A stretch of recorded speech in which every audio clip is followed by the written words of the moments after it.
Bienvenue dans cette capsule pédagogique. Nous allons parler de l'exécution d'un algorithme itératif. Avant d'y arriver, nous allons parler des structures itératives. C'est quoi une structure itérative?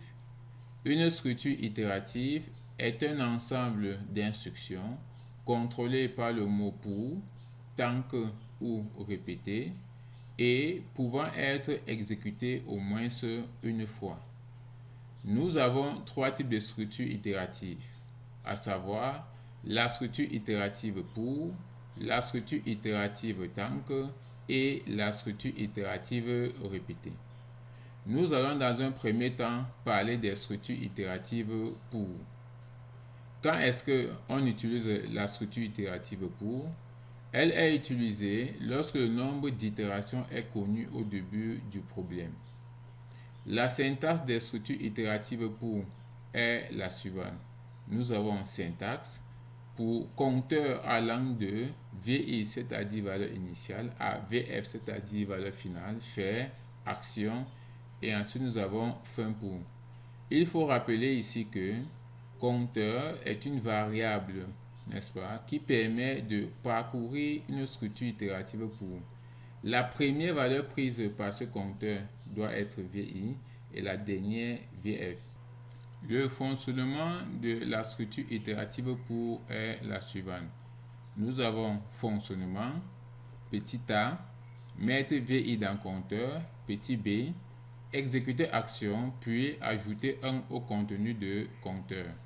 Et en petit c, nous avons exécuter l'étape b jusqu'à ce que compteur soit supérieur à valeur finale, puis aller à fin pour. Notez bien, on a la structure itérative pour est exécutée VF moins VI plus 1 fois. Le fonctionnement de cette structure itérative est décrit par le schéma qu'on voit ici à côté, le schéma de gauche. Nous allons donc actuellement passer à l'exécution de notre algorithme proprement dit. L'algorithme que nous allons manipuler est le suivant. Algorithme calcul pour. Dans l'équation des variables, nous avons var n js de type entier. Début écrit entre n, lit n. S reçoit la valeur de 0.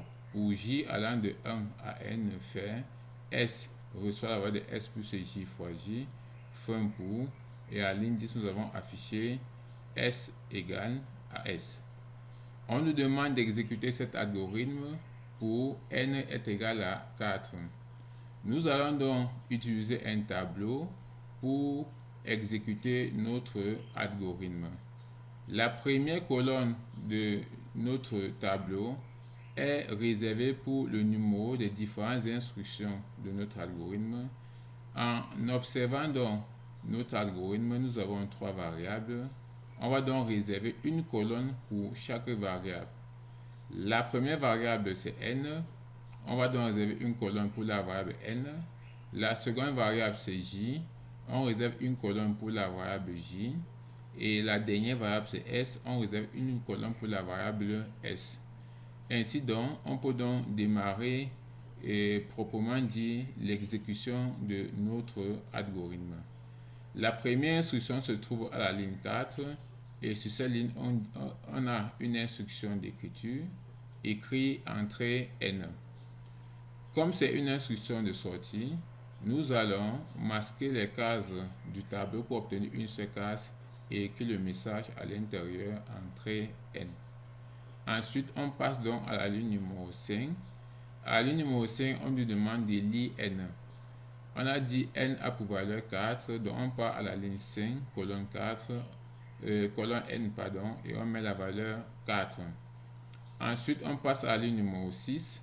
On nous dit S reçoit la valeur de 0. Donc, ligne 6, colonne S, on met dans la case en question 0.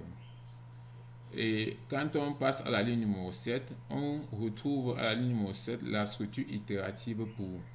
On va donc appliquer à ce niveau le fonctionnement.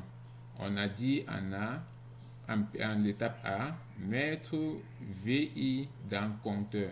Le compteur chez nous aussi c'est J et VI, valeur initiale c'est 1. Donc on va aller à la ligne 7, colonne J, on va mettre 1 dans cette case. Ensuite, on a dit à l'étape B, exécuter action, puis ajouter 1 au contenu de compteur. Action, c'est tout ce qui se trouve entre pour et fin pour. Ici, nous avons une seule ligne, c'est-à-dire la ligne 8. Donc, nous allons aller à la ligne 8 pour exécuter action. On dit donc à la ligne 8, S reçoit la valeur de S plus J fois J. Donc, la nouvelle valeur de S est égale à l'ancienne valeur de S plus J fois J. Ça va me donner 0 plus 1 fois 1 qui me donne 1. Ensuite, donc, je vais donc ajouter 1 au contenu de compteur. D'après le fonctionnement, ça me fait 1 plus 1 qui me donne 2. Pour aller à l'étape C, on va regarder, est-ce que compteur est supérieur à valeur finale? Valeur finale ici c'est n qui est 4, donc c'est non. Je vais donc encore exécuter l'étape 8, c'est-à-dire action. Donc je suis à l'étape 8, on me dit S reçoit la valeur de S plus J fois J. Ça me donne donc la nouvelle valeur de S c'est 1, ça me donne 1 plus 2 fois 2, J maintenant c'est 2, ça me donne 5. Et d'après le fonctionnement, on a dit ajouter 1 au contenu de compteur. Ça va donc me faire 2 plus 1 qui me donne 3. 3 n'est pas supérieur à valeur finale, donc je vais réexécuter l'étape 8, c'est-à-dire action. Étant donc toujours sur la ligne 8, on me dit S reçoit la valeur de S plus J fois J. La nouvelle valeur de S c'est 5. On va donc faire 5 plus 3 fois 3. La multiplication étant prioritaire sur l'addition, ça me fait 3 fois 3 qui me donne 9. 9 plus 5 qui me donne 14. Et on a dit d'après le fonctionnement, ajouter 1 au contenu de compteur. Ça me fait 3 plus 1 qui me donne 4. On va donc aller à l'étape C. On voit donc que 4 n'est pas supérieur à 4. C'est-à-dire, on va encore réexécuter action, c'est-à-dire la ligne 8. Étant donc sur la ligne 8, nous allons toujours faire l'instruction S reçoit la valeur de S plus J fois J. Ça me donne donc 14 plus 4 fois 4. La multiplication étant prioritaire sur l'addition, nous allons faire 4 fois 4 qui nous donne 16. 16 plus 14 qui me donne 30. Et je vais donc ajouter 1 au contenu de compteur. Ça me fait 4 plus 1 qui me donne 5. On voit donc maintenant que le compteur a pour valeur 5 et 5 est supérieur à valeur finale, c'est-à-dire 4. D'après le fonctionnement, on a dit qu'il faut aller à fin pour. Fin pour se trouve à la ligne 9 de notre algorithme. Et sur cette ligne, on ne retrouve aucune instruction. On va donc passer directement à la ligne numéro 10. Et sur la ligne numéro 10, on retrouve une instruction de sortie ou d'écriture. On va donc masquer les cases du tableau pour obtenir une seule case et écrire le message ou les messages en question. Nous avons deux messages. Le premier message c'est S égale, on va écrire S égale, c'est un texte, on ne modifie rien. Le deuxième message c'est S. Ça veut dire on veut imprimer la valeur qui se trouve dans S. La valeur qui est dans S c'est 30. Je vais donc dire S égale à 30. Nous venons donc d'achever l'exécution de notre algorithme itératif qui comporte la structure itérative pour. Nous allons donc passer dans la deuxième partie qui consiste à utiliser le logiciel Simalgo pour exécuter notre algorithme itératif. Nous allons actuellement utiliser le logiciel Simalgo pour exécuter notre algorithme itératif. Pour cela, donc, il faut dans un premier temps lancer l'application Simalgo. Voici l'icône de cette application sur le bureau. Je vais donc faire un double-clic sur l'icône de l'application. Une fois l'interface ouverte, je vais donc diminuer la taille. J'ouvre donc mon algorithme pour le mettre côte à côte. Ok. Voici donc mon algorithme de la structure itérative pour. Nous allons donc écrire cet algorithme sur le logiciel Simalgo. Nous avons algorithme. Le nom de l'algorithme c'est calcul. Calcul pour. On a point virgule. Ensuite on a barre. Pour la déclaration des variables, nous avons n, j et s de type entier. Ensuite nous avons le mot début qui marque le début des instructions de notre algorithme. La première instruction, c'est écrire. On va dire écrire, entrer n. Ensuite, nous avons lire n. À la ligne numéro 6, on a S reçoit la valeur de 0.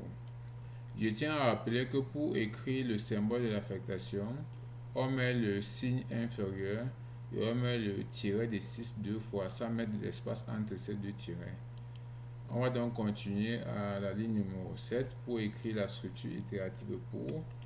Nous avons pour J allant de 1 à N fait. On dit S reçoit la valeur de S plus J fois J. On a un point virgule. Ensuite, nous avons ici fin pour. Après fin pour, nous avons affiché. On dit afficher S égale S. Et ensuite, nous avons fin.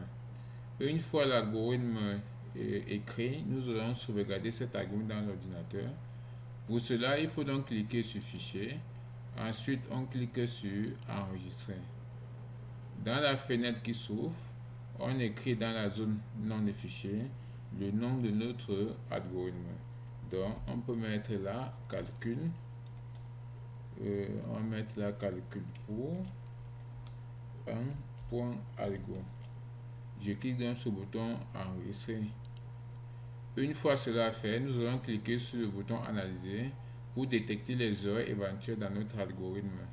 Je m'en vais donc cliquer sur le bouton analyser.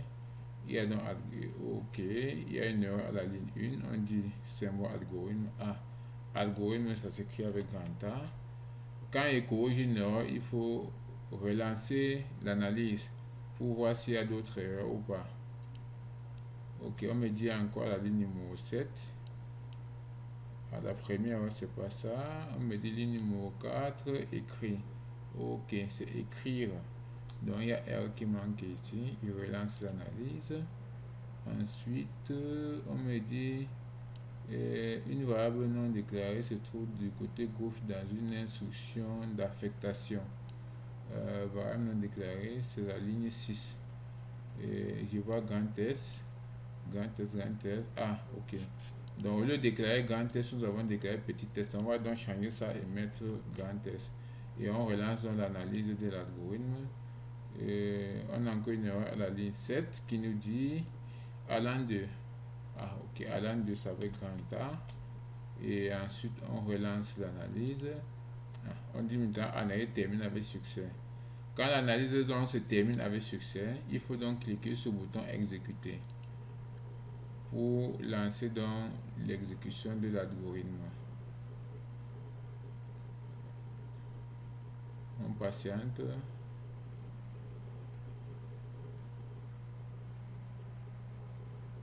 Ok. Voici donc l'interface d'exécution de notre algorithme. On a dit entrer la valeur de n. On va donc entrer la valeur de n égale à 4. J'ai entre 4. Et là, ça nous donne le S est égal à 30. On va donc fermer ceci. Merci donc d'avoir suivi cette capsule pédagogique.